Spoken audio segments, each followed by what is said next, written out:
Halo para fans film, apa kabar? Semoga sehat selalu ya. Di konten perdana ini saya akan menceritakan alur sebuah film yang berjudul Stuber. Film ini rilis pada tahun 2019 lalu. Film ini menceritakan dua orang yang berbeda latar belakang. Yang satunya berprofesi sebagai detektif polisi dan satunya lagi berprofesi sebagai driver online atau yang biasa kita sebut sebagai mamang ojol, yang berusaha bekerja sama untuk menangkap bos kartel narkoba yang sudah lama menjadi incaran polisi selama ini. Film ini dibintangi oleh Kumail Nanjiani, Dave Bautista atau yang kita kenal sebagai Drax dalam film Guardian of Galaxy. Ada juga Karen Gillan yang berperan sebagai Nebula di film Guardian of Galaxy. Film ini juga dibintangi oleh salah satu aktor dari Indonesia, yaitu Iko Uwais. Namun tidak seperti biasanya, di mana Iko Uwais selalu berperan sebagai protagonis atau jagoan di film-filmnya, seperti Merantau, The Raid, Deadshot, dan lain-lainnya. Di sini dia malah mendapat peran sebagai antagonis alias penjahatnya. Baiklah para fans, sebelumnya saya ingatkan dulu bahwa ini adalah konten spoiler. Jika para fans ingin lebih merasakan keseruan dari film ini, saya sarankan untuk menonton filmnya terlebih dahulu. Tapi jika para fans sudah tidak sabar untuk melihat aksi dari Iko Uwais, baiklah, kita langsung saja masuk ke dalam alur ceritanya.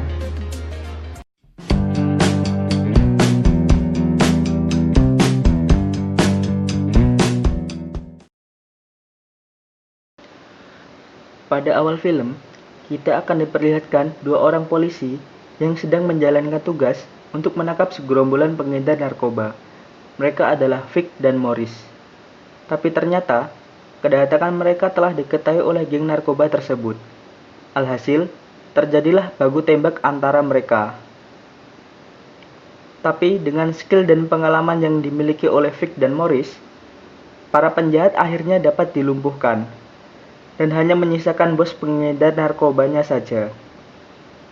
Dia bernama Tejo. Terjadi pertarungan singkat antara Vic dan Tejo, tapi ternyata Tejo dapat melarikan diri. Tejo kabur dengan cara yang cukup epik, yaitu dengan menuruni lantai gedung dengan melompat di antara sisinya. Tak mau targetnya kabur, Vic pun juga ikut melompat. Singkat cerita, Tejo kembali berhasil lari, tapi berhasil dihadang oleh Morris. Sayangnya, saat akan menangkap Tejo, Morris malah terkena tembakan akibat perlawanan dari Tejo dan meninggal. Disinilah akhirnya Vic menaruh dendam kepada Tejo dan akan berusaha menangkapnya apapun yang terjadi. Scenes berpindah ke 6 bulan kemudian. Di sini kita akan diperlihatkan seorang pria bernama Stu. Dia berprofesi sebagai driver online dari Uber. Namun dia selalu mendapat rating rendah dari pelanggannya. Di sini Stu juga bekerja sebagai karyawan di sebuah toko serba ada, guna menambah penghasilan untuk melakukan kerjasama usaha bersama wanita yang disukainya. Wanita itu bernama Becca. Stu sangat menyukainya, namun Becca sudah punya kekasih. Kembali kepada Vic. Di kantornya dia selalu memikirkan cara bagaimana untuk menangkap Tejo. Tapi kaptennya bilang padanya untuk berhenti saja mengejar Tejo, karena kasusnya sekarang telah ditangani oleh pihak FBI. Karena pihak FBI menduga ada mata-mata dalam kepolisian yang bekerja sama dengan Tejo, karena dia selalu dapat lolos ketika akan dilakukan penangkapan kepadanya. Tapi Vic tetap bersikeras akan menangkap Tejo, karena dia telah membunuh temannya yaitu Morris. Di lain waktu, terlihat Vic yang sedang menjalani operasi mata. Ternyata Vic mengalami gangguan penglihatan atau rabun karena faktor bertambahnya usia. Itulah kenapa Vic terlihat kurang gesit saat melakukan penangkapan kepada Tejo. Setelah selesai operasi, dokter berkata kalau penglihatannya akan terganggu selama 24 jam terakhir dan menyuruhnya untuk istirahat saja. Selesai dari operasi, terlihat Vic sedang bersama dengan putrinya. yaitu Nicky, yang sedang membahas bagaimana caranya agar Vic dapat menghadiri pameran galeri dari Nicky.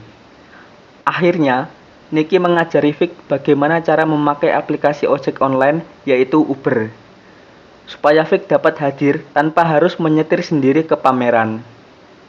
Saat sedang beristirahat di rumah, Vic mendapat telepon dari teman mata-matanya yaitu Leon. Leon memberitahu kalau nanti malam, Tejo akan kembali untuk melakukan transaksi. Tapi telepon tiba-tiba mati. Vic yang penasaran pun langsung tancap gas ke tempatnya Leon. Tapi karena baru selesai operasi, penglihatan Vic masih belum pulih dan akhirnya Vic malah mengalami kecelakaan kecil. Akhirnya dia memesan Uber, dan tak diduga yang datang adalah Stu, sopir Uber yang tadi. Stu yang punya rating rendah mencoba beramah-ramah dengan Vic, agar nantinya dia mendapat penilaian yang bagus dari Vic. Tapi Vic tidak menghiraukannya dan menyuruhnya cepat bergegas. Sampai di tempat tujuan, Vic menyuruh Stu untuk menunggunya jika dia ingin mendapat nilai yang bagus darinya. Saat Vic sedang masuk ke dalam gedung, Stu mendapat telepon dari BK yang curhat kepadanya kalau dia baru saja putus dengan kekasihnya dan dia ingin Stu datang ke tempatnya untuk menghiburnya. Tentu saja itu membuat Stu senang dan menyanggupinya karena dia akhirnya ada kesempatan untuk mendapatkan hati BK. Kembali kepada Vic, di dalam gedung ternyata dia mendapati temannya Leon telah meninggal. Vic pun mengambil HP dari Leon guna mendapat informasi dari situ. Di sini, dia memperoleh sebuah nama yaitu Amber, dan segera menghubunginya untuk melakukan pertemuan. Setelah itu, Vic pun kembali menyuruh Stu untuk mengantarnya ke tempat selanjutnya. Dengan berat hati karena ingin mendapat rating nilai yang bagus, akhirnya Stu pun mengantarnya. Sampai di tempat tujuan, di mana ternyata itu adalah bar tempat untuk melihat para pria berlenggak-lenggok menari-nari. Saat Vic berbicara dengan Amber, yang ternyata pemilik dari tempat itu, Stu yang juga sedang mengobrol dengan seorang penari, mendapat telepon dari BK. BK yang sedang galau menyuruh Stu untuk segera cepat-cepat datang ke rumahnya dan mengajaknya untuk enak-enak, seperti yang dulu mereka pernah lakukan. Tentu saja itu membuat Stu sangat senang dan ingin segera pergi ke sana. Sayangnya, kuncinya dibawa oleh Vic dan dia kembali menyuruh Stu untuk mengantarnya. Tentu saja Stu sangat kesal, namun bagaimana lagi? Demi rating yang bagus, akhirnya dia mau juga. Sampai di suatu komplek, Vic masuk ke dalam rumah untuk mencari seseorang yang bernama Amo. Ternyata di dalam rumah, Amo sedang melakukan pesta narkoba dengan teman-temannya. Amo yang kaget, dia menyembunyikan narkobanya di dalam mulut anjing, tapi anjing tersebut malah memuntahkannya. Vic yang kesal pun menangkap Amo untuk diinterogasi, guna mengetahui apakah narkoba tersebut memang berasal dari Tejo, dan apakah dia juga mengetahui di mana keberadaan si Tejo. Di dalam mobil, Vic menyuruh Stu untuk menjaganya. Dia diberikan pistol untuk berjaga-jaga, sementara Vic kembali ke dalam untuk mengambil anjingnya. Lucunya, saat disuruh menjaga Amo, Stu malah tidak sengaja menembak kaki Amo, yang membuat Amo pingsan sebelum diinterogasi oleh Vic. Akhirnya, Stu dan Vic membawa Amo untuk diobati dan dikeluarkan pelurunya. Setelah sadar, akhirnya Amo diinterogasi oleh Vic dan Stu, guna mendapat informasi tentang Tejo, yang ternyata akan melakukan transaksi narkoba pada malam hari ini. Dirasa sudah beres dengan tugasnya, Stu pun memutuskan untuk meninggalkan Vic dan bertemu dengan BK untuk melakukan mantap-mantap. Sayangnya, pas Stu baru masuk mobil, tiba-tiba datang mobil lain, dan mereka kembali membawa Stu masuk lagi ke dalam, dan baku tembak pun terjadi. Tapi karena penglihatan Vic yang belum pulih, tembakannya pun banyak yang meleset. Akhirnya, dengan bantuan dari Stu yang melempari mereka dengan kaleng, Vic dapat menembak mereka dari suara yang didengarnya, dan mereka pun tewas. Stu yang shock dengan kejadian tersebut, memutuskan untuk pergi. Tapi Vic bilang, dia tidak akan bisa pergi karena dia sudah terlibat dalam kasus ini, dan itu dapat membahayakan orang-orang yang dikenalnya. Stu akhirnya marah kepada Vic, namun Stu yang tidak punya pilihan lain, akhirnya ikut membantu Vic untuk menangkap penjahatnya. Tapi sebelum pergi ke tempat Tejo, mengajak Stu untuk pergi ke pameran galeri putrinya dulu, yaitu Nicky, guna memastikan kalau Nicky baik-baik saja. Sampai di tempat galeri, Vic memberikan pistol kepada Nicky untuk berjaga-jaga, karena Vic merasa sesuatu yang buruk akan terjadi di sini. Nicky merasa sedikit kecewa kepada Vic, karena dia merasa Vic datang ke galeri bukan untuk melihat pameran dari karyanya. Setelah dari pameran, Vic dan Stu pergi untuk mempersiapkan persenjataan guna menangkap Tejo. Dan Stu pun mengajak Vic ke toko tempat kerjanya, karena di sana terdapat banyak senjata yang dijual. Saat dirasa semua sudah cukup, mereka pun pergi ke tempat transaksi Tejo untuk melakukan penyergapan. Dalam perjalanan, Stu memberi saran kepada Vic untuk meminta bantuan saja. Akhirnya, Vic meminta bantuan kepada kaptennya untuk mengirim pasukan guna menangkap Tejo. Kaptennya pun menyanggupinya. Sampai di tempat transaksi Tejo, Vic menyuruh Stu untuk pergi saja, karena terlalu berbahaya untuk dia berada di sini.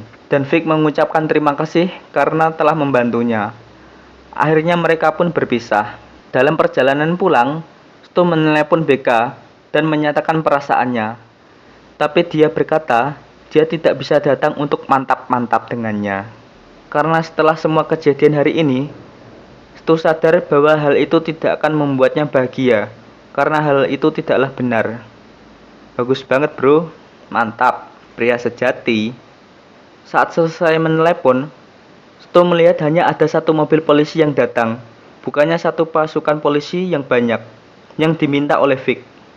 Benar saja, sampai di tempat Vic, hanya datang sebuah mobil polisi yang ternyata itu adalah kaptennya saja.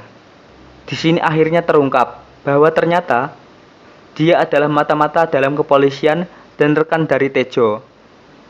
Vic pun merasa kecewa kepada kaptennya tersebut, yang menyebabkan rekannya Morris tewas. Saat si kapten akan menghabisi Vic, tiba-tiba datang sebuah mobil dan menabraknya. Ternyata itu adalah Stu yang kembali, karena khawatir pada Vic. Tejo yang melihat kejadian itu pun menembaki Vic dan Stu. Tapi untungnya, mereka berhasil kabur dengan mobil.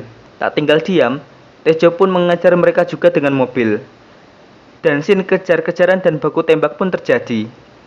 Tapi dengan skill mengemudi yang handal dari Stu, yang selama ini menjadi sopir online, mereka pun berhasil lolos dari kejaran Tejo. Tapi tak berlangsung lama, mobil Stu malah berhenti karena kehabisan daya baterai. Karena sebenarnya, mobil Stu adalah mobil listrik. Akhirnya karena mereka mogok cukup lama, Tejo pun berhasil mengejar mereka dan menabrak mobil Stu sampai terjatuh dan terguling-guling. Tapi Stu dan Vic masih selamat dan mencoba untuk kabur kembali. Namun mereka kembali dapat dikejar oleh Tejo, dan baku hantam pun terjadi. Walaupun sedikit konyol sih perkelahian mereka, tapi di sini Tejo berhasil memojokkan Vic dan Stu. Saat Tejo akan menghabisi mereka, tiba-tiba datang Nicky dengan membawa pistol yang diberikan oleh ayahnya tadi.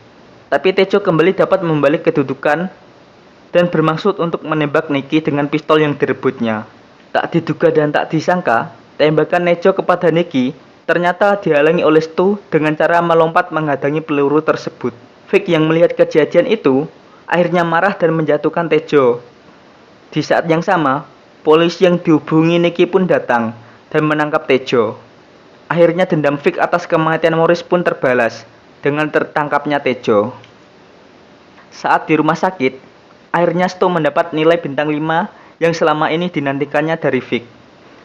Vic memberikannya sebagai rasa terima kasih karena telah menyelamatkan putrinya dan telah membantunya menangkap Tejo. Waktu pun berlalu. Pada waktu Natal tiba, Vic yang datang ke rumah Nicky pun terkejut karena di sana juga ada Stu. Yang faktanya, Stu dan Nicky sekarang telah menjalin hubungan setelah insiden Tejo. Dan film ini pun tamat dengan ekspresi Vic yang membagongkan.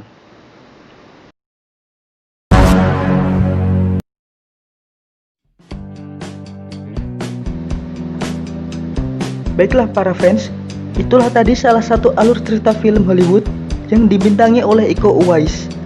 Dan untuk para fans, jangan lupa untuk subscribe channel ini dan aktifkan juga notifikasinya supaya kalian tidak ketinggalan konten-konten menarik seputar spoiler film lainnya dari Fans Film. Terima kasih untuk kalian yang sudah like video ini. Jangan lupa juga untuk tinggalkan komentarnya. Sampai jumpa lagi di video selanjutnya. Salam dari Fans Film.